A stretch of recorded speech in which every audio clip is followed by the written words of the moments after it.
ओम नमः शिवाय। मैं मुकेश कुमार मिश्र अपने चैनल एस्ट्रोलॉजी एंड आयुर्वेदा में आप सभी मित्रों का हार्दिक अभिनंदन करता हूं। और आज आप सभी मित्रों के समक्ष हम जो टॉपिक को लेकर के उस टॉपिक का नाम है वृश्चिक लग्न या वृश्चिक राशि। पिछला एपिसोड में हमने तुला राशि एवं तुला लग्न की विशेष रूप से चर्चा की थी, जिसको आप सभी मित्रों ने बहुत अच्छी तरह से देखा और देखने के बाद उसकी खूब प्रशंसा की। तो हमने सोचा कि क्यों ना आज आप सभी मित्रों को वृश्चिक लग्न एवं वृश्चिक राशि की संपूर्ण रूप से जानकारी दे दो। तो सबसे पहले वृश्चिक को अंग्रेजी में किस नाम से जाना जाता है, इसकी चर्चा करते हैं। तो वृश्चिक को अंग्रेजी में स्कॉर्पियो के नाम से जाना जाता है और इसके स्वामी ग्रह मंगल होते हैं। और इसके प्रतीक चिन्ह जो होते हैं, विशेषता इसको जो संज्ञा दी गई है, बिच्छू की संज्ञा दी गई है। इसे हिंदी में बिच्छू कहते हैं और अंग्रेजी में स्कॉर्पियो के नाम से जाना जाता है। अब यह चर्चा करते हैं कि वृश्चिक राशि का आखिर निर्माण हुआ कैसे। तो वृश्चिक राशि का जो निर्माण हुआ आपका विशाखा नक्षत्र के 1 चरण से, अनुराधा नक्षत्र के 4 चरण से और ज्येष्ठा नक्षत्र के 4 चरण से, मानी 9 अक्षरों से इनका निर्माण हुआ। तो इसके अंतर्गत जो विशेषता आते हैं, गुरु आते हैं, शनि आते हैं और बुध आते हैं। विशाखा गुरु का नक्षत्र है, अनुराधा शनि का नक्षत्र है और ज्येष्ठा नक्षत्र जो है बुध का है। इन तीनों के मिलन से ही इस राशि का निर्माण हुआ।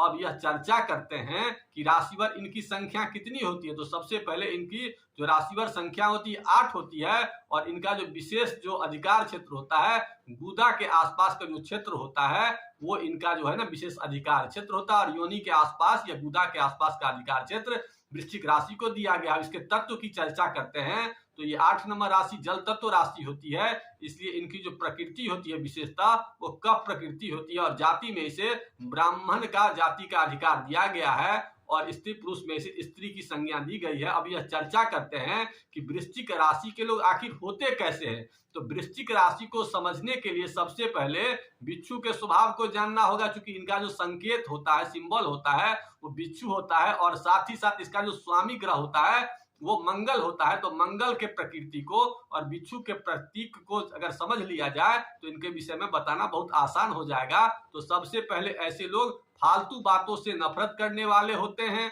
जल्द क्रोधित हो जाते हैं, दूसरों के कार्य क्षेत्र में विशेष रूप से हस्तक्षेप नहीं करते हैं और वैज्ञानिक विश्लेषण करने वाले होते हैं और विशिष्ट पसंद करने वाले होते हैं और दृढ़ निश्चयी होते हैं और दूसरों के बातों से विशेष ये मतलब नहीं रखते हैं और तीव्र क्षमता वाले विस्फोटक होते हैं, इसलिए तुरंत इन्हें गुस्सा हो जाता है। इसके साथ साथ स्पष्टवादी होते हैं, अनुमान लगाने में ये विशेष तौर पर माहिर होते हैं और रहस्यमयी प्रकृति के होते हैं। ऐसे लोग विशेष रूप से महत्वाकांक्षी भी होते हैं और मंगल की राशि होने के कारण ऐसे लोग परिश्रमी भी होते हैं। ये सब गुण इनके अंदर में विशेष रूप से पाया जाता है। साथ ही साथ ऐसे लोग अपने मेहनत से खूब धन को भी कमाते हैं और चूंकि मंगल की राशि होती है इसलिए ऐसे लोग विशेष रूप से साहसी भी होते हैं। अगर इस प्रकार का आपका स्वभाव दिख रहा है तो आप समझ सकते हैं कि आपकी राशि या तो वृश्चिक लग्न हो सकती है या तो आपका राशि वृश्चिक हो सकता है। ये सब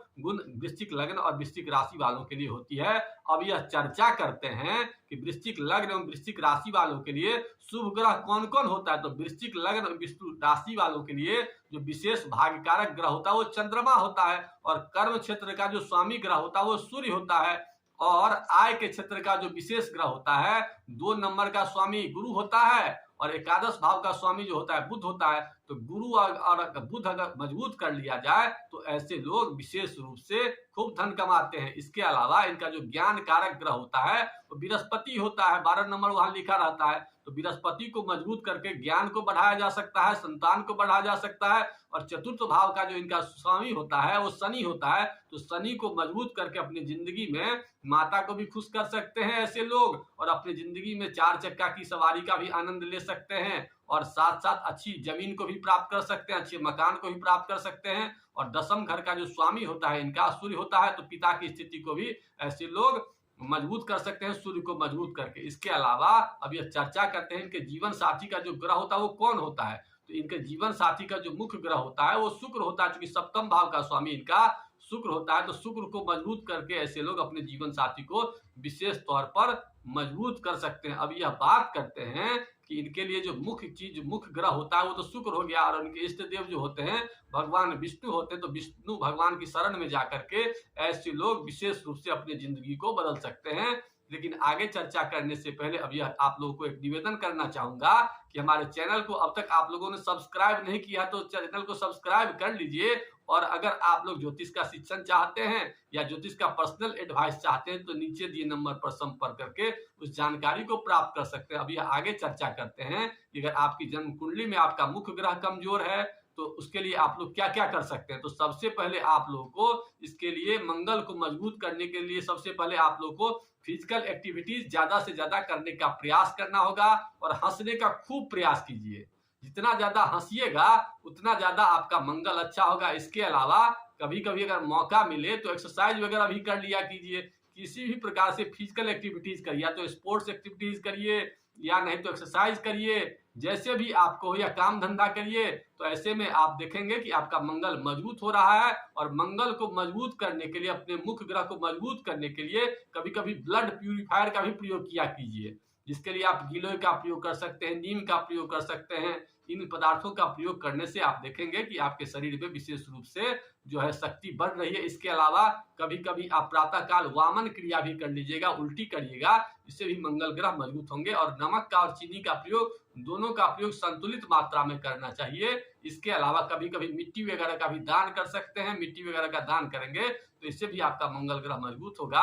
और साथ ही साथ ऐसे लोगों को 2-3 उपाय और करना चाहिए कि ऐसे लोगों को अपने भाई से, अपने मित्रों से विशेष स्नेह रखना चाहिए। और अगर लगे कि मंगल जन्म कुंडली में बहुत कमजोर है तो ऐसे में कभी कभी ऐसे लोगों को अपने ब्लड का डोनेशन भी करेंगे, तो ब्लड के डोनेशन से भी ऐसे लोगों को विशेष देखते हैं कि तरक्की होती है। इसके अलावा अगर ब्लड डोनेशन में दिक्कत हो तो ऐसे लोगों को मिट्टी का भी दान कर देने से, विशेष रूप से मिट्टी का दिया वगैरह जो है ना किसी को दे सकते हैं, या मिट्टी का कोई विशेष बर्तन होता है, या पैसा रखने वाला जो होता है या पानी रखने वाला होता है, तो ऐसे लोग अगर मिट्टी के बर्तन का दान कर देते हैं, विशेषतः मंदिर वगैरह में करते हैं, तो विशेष फल होता है। इसके अलावा इनके जो इष्ट होते हैं भगवान विष्णु होते हैं, तो भगवान विष्णु के मंत्र ओम ग्राम ग्रीम गुरोम स्वाहा गुरुवे नमः स्वाहा का मंत्र अगर जाप करते हैं तो इससे भी इन्हें विशेष ज्ञान की प्राप्ति होती है। और ज्ञान जब ही हो जाएगा तो ऐसे लोगों को विशेष तौर पर मानसिक शांति भी मिलेगी और धन संपदा भी विशेष रूप से बढ़ेगा। इसके अलावा अगर इनके भाग अगर कमजोर हो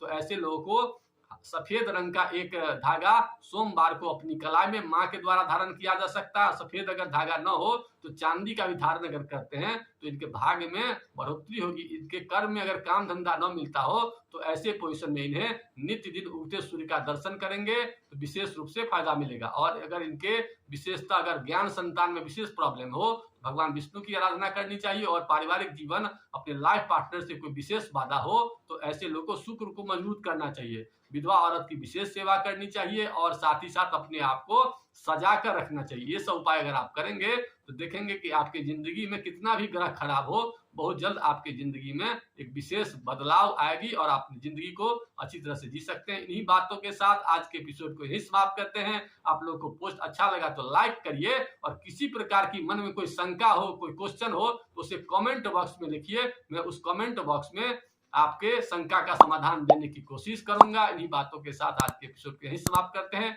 ओम नमः शिवाय।